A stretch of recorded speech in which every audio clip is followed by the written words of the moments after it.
कक्षा 10वीं के विद्यार्थियों को हिंदी सब्जेक्ट से आईएमपी प्रश्न बताने जा रहा हूँ। तो चलो शुरू करते हैं। तो आज की इस वीडियो में आज मैं अध्याय 7 से बताऊंगा ना। अध्याय 7 मतलब अमर शहीद वीर नारायण सिंह वाले टॉपिक से बताऊंगा। ठीक है, ये अध्याय 7 नहीं है आपके बुक में, कोई दूसरा जगह होगा। तो जो नाम मैं बता रहा हूँ इसी नाम में आपको ये प्रश्न मिलेगा। ठीक है, अमर शहीद वीर नारायण सिंह वाले टॉपिक में ही ये सारे प्रश्न मिलेगा। तो चलो मैं दिखाता हूँ। यहाँ पे देखो ये प्रश्न इंपॉर्टेंट है। क्या कहा है? वीर नारायण सिंह को अपने पूर्वजों से कौन कौन से गुण प्राप्त थे? तो कौन कौन से गुण प्राप्त थे? वीर नारायण सिंह को अपने पूर्वजों से जो गुण मिले थे उनका उन्होंने जीवन पर्यंत पालन किया। अन्याय और शोषण, यहाँ पे अन्याय और शोषण का विरोध करना तथा पिता के संघर्षों में उनका साथ अल्प आयु से ही देने लगे थे। उनमें अपने पूर्वज बिसई ठाकुर जैसे दृढ़ता, फतेह नारायण सिंह जैसे धैर्य एवं साहस तथा पिता राम राय जैसे जन नेतृत्व करने की अपूर्ण क्षमता थी, जो अंग्रेजों के विरुद्ध संघर्ष में देखने को मिला। दूसरा प्रश्न, जमींदार होने के बाद भी शहीद वीर नारायण सिंह की लोकप्रियता के क्या कारण थे? तो उत्तर, जमींदार होने के बाद भी वे बहुत सादा जीवन व्यतीत करते थे। उनका मकान बांस और मिट्टी से बना साधारण मकान था। कोई बड़ी हवेली या किला नहीं था। वे लोगों के बीच घूम घूमकर उनकी समस्याओं का पता लगाते और समाधान करते थे। उन्होंने अपनी प्रजा के दुख दर्द को समझकर उनका हल निकाला। इसके बाद देखो तीसरा प्रश्न, ये भी इम्पोर्टेंट है। माखन व्यापारी के गोदाम से अनाज को लूटने के पीछे जमींदार के कौन से उद्देश्य थे? तो उत्तर क्या लिखना है?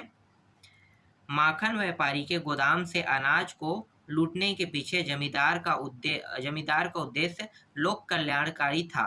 सन 1856 में छत्तीसगढ़ में सूखा पड़ा, जिसमें लोग दाने दाने को तरसने लगे।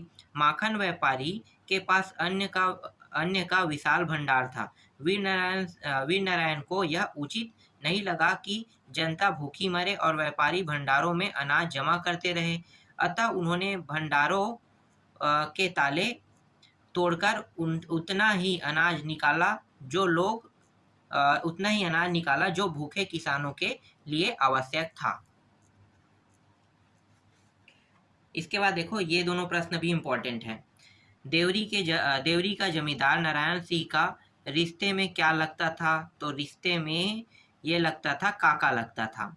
वीर नारायण सिंह किस सचेतना के संवाहक थे? तो उत्तर क्या लिखना है? वीर नारायण सिंह पुनर्जागरण काल के 19वीं शताब्दी राजनीतिक सामाजिक संचेतना के संवाहक थे।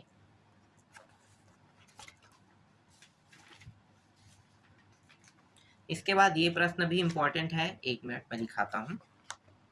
ठीक है, जो राइट पर है ना उन प्रश्नों को आपको पढ़ना ही है।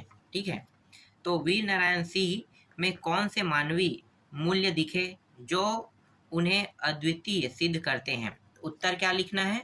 उत्तर आपको लिखना है वीर नारायण सिंह धैर्य परायण, मृदुभाषी, मिलनसार, परोपकारी थे। वे अपने गुरुओं से धर्म संबंधी नीति संबंधी शिक्षा लेते थे। वे शस्त्र विद्या में भी बाल्यकाल से प्रवीण थे।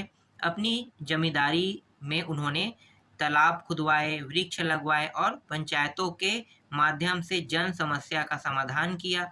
सोनाखान में उनकी इस परोपकारी प्रवृत्ति के 3 उदाहरण हैं: राजा सागर, रानी सागर और नंद सागर तालाब। ठीक है, इतना बस लिखना है, बाकी को आप छोड़ देना। ठीक है, ये वाला टॉपिक यहाँ से लिखने की जरूरत नहीं है। ठीक है, इसे मैं काट देता हूँ, इतना बस याद करना है।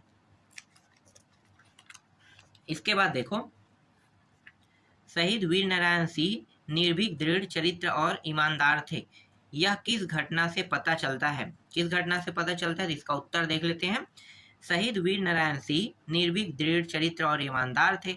इसका उदाहरण माखन व्यापारी के गोदाम को जमींदार द्वारा लूटे जाने वाली घटना से पता चलता है। भूखे किसानों के लिए उन्होंने भंडार के ताले तोड़कर उतना ही अनाज निकाला जितना उन किसानों के लिए आवश्यक था। उनकी ईमानदारी, निर्भीकता व चरित्र का इस बात से पता चलता है कि उन्होंने जो कुछ लिया था उसके विषय में तुरंत ही डिप्टी कमिश्नर को लिख दिया था, पर अंग्रेजों ने षड्यंत्र कर उन्हें गिरफ्तार कर लिया।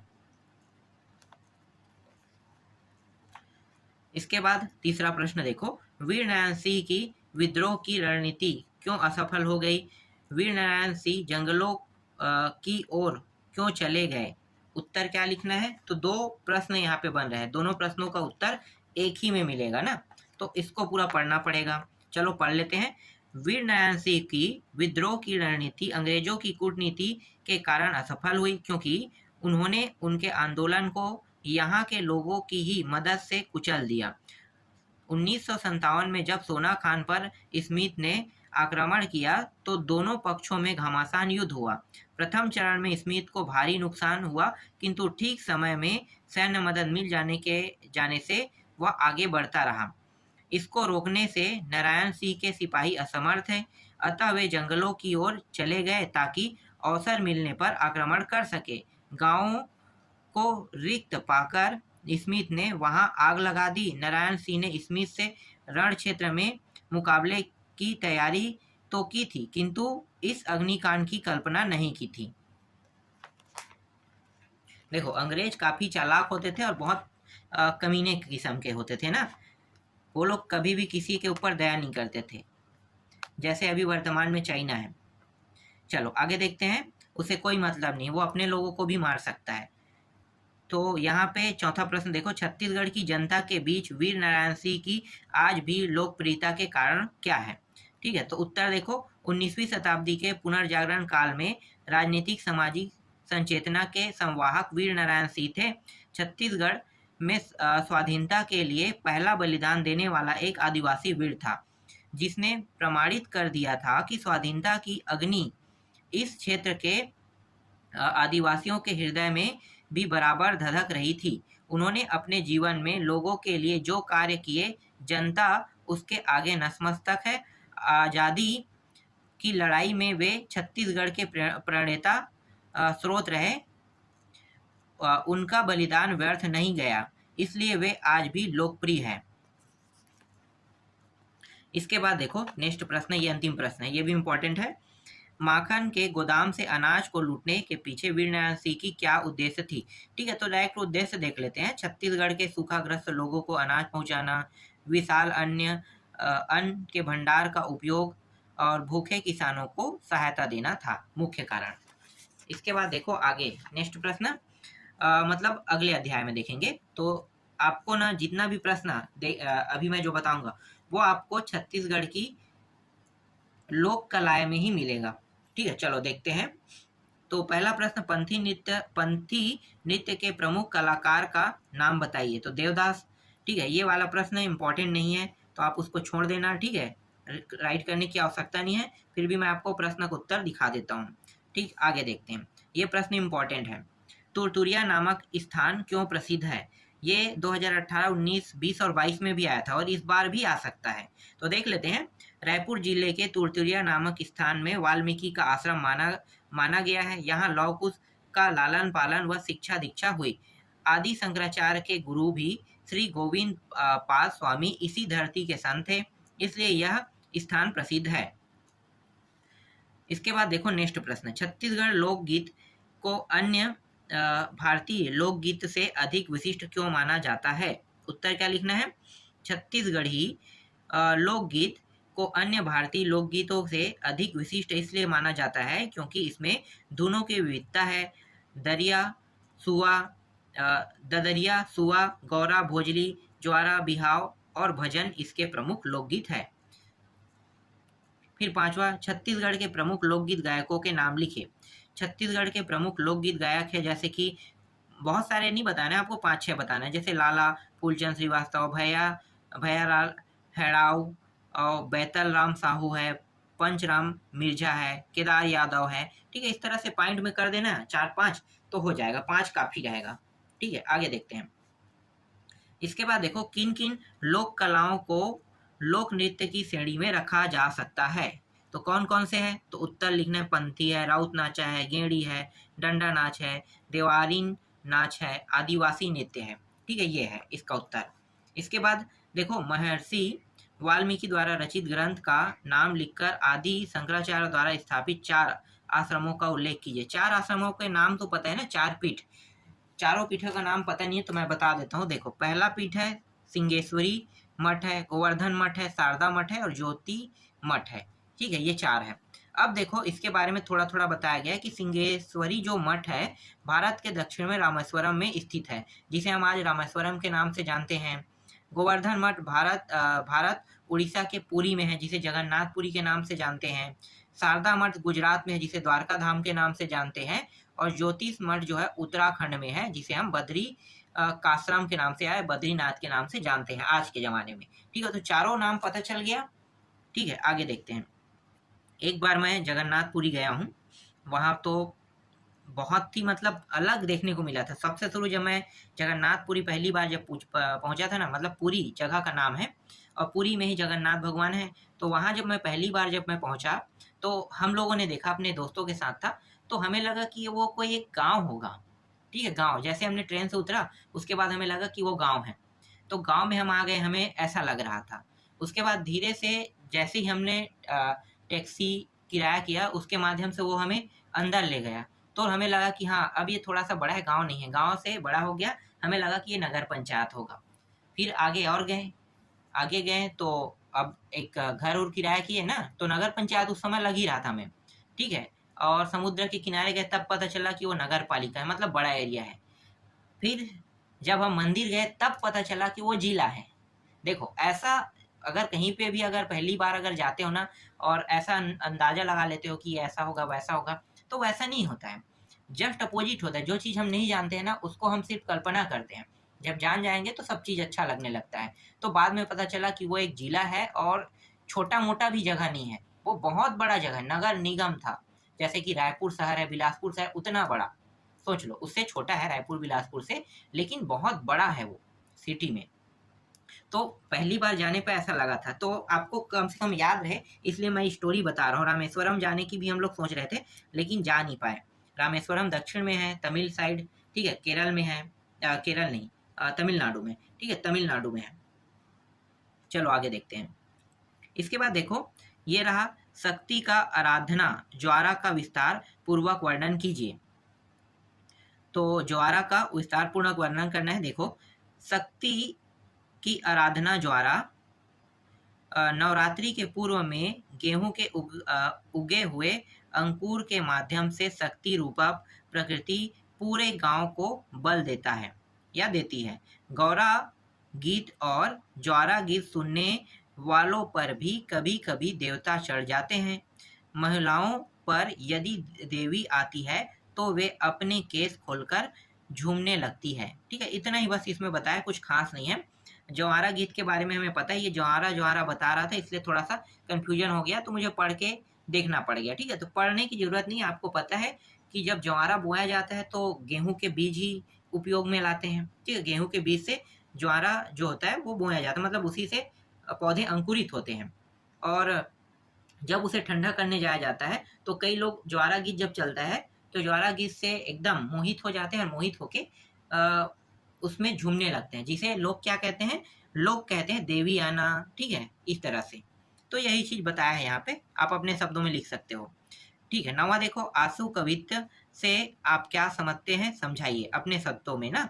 तो उत्तर क्या है, अपने शब्दों में कह रहे, तो मैं इसको बताने की मतलब बताने की जरूरत नहीं, आप लोग देख लेना। ऐसे प्रश्न बहुत कम आते हैं, पर आते हैं। एक बार आ चुका है 2022 में, तो ऐसा नहीं कि नहीं आएगा। इसके बाद देखो ये वाला प्रश्न, सुआ गीत नृत्य के समय टोकनी में भरे धान के ऊपर सुआ रखने का क्या अर्थ है। देखो, सुआ गीत तो दीपावली के समय ही होता है ना, तो दिवाली तो अभी के समय में। ठीक है, चलो मैं बताता हूँ, दीपावली के समय होता है, क्या होता है। सुआ गीत नृत्य के समय टोकनी में भरे धान के ऊपर सुआ रखने का अर्थ आत्मा का प्रतीक है। सुआ अर्थात तोते की प्रतिमा रखकर स्त्री उसके चारों ओर वृत्ताकार स्थिति में नाचती गाती है। जिस तरह कबीर के हंसा को आत्मा का प्रतीक माना गया है, ठीक उसी प्रकार छत्तीसगढ़ी लोकगीतों में सुआ को आत्मा का प्रतीक माना गया है।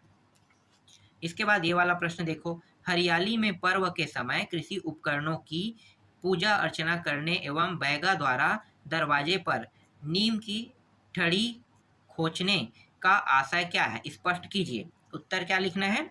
हरियाली पर्व के समय कृषि उपकरणों जैसे हल, कुदाली, फावड़ा आदि की पूजा की जाती है। हरियाली समझते हो ना, हरियाली जब त्योहार आता है तो हम लोग जितने भी लोहे से सामग्री है, लोहे की सामग्री, उन सभी की पूजा करते हैं ना, तो वही है।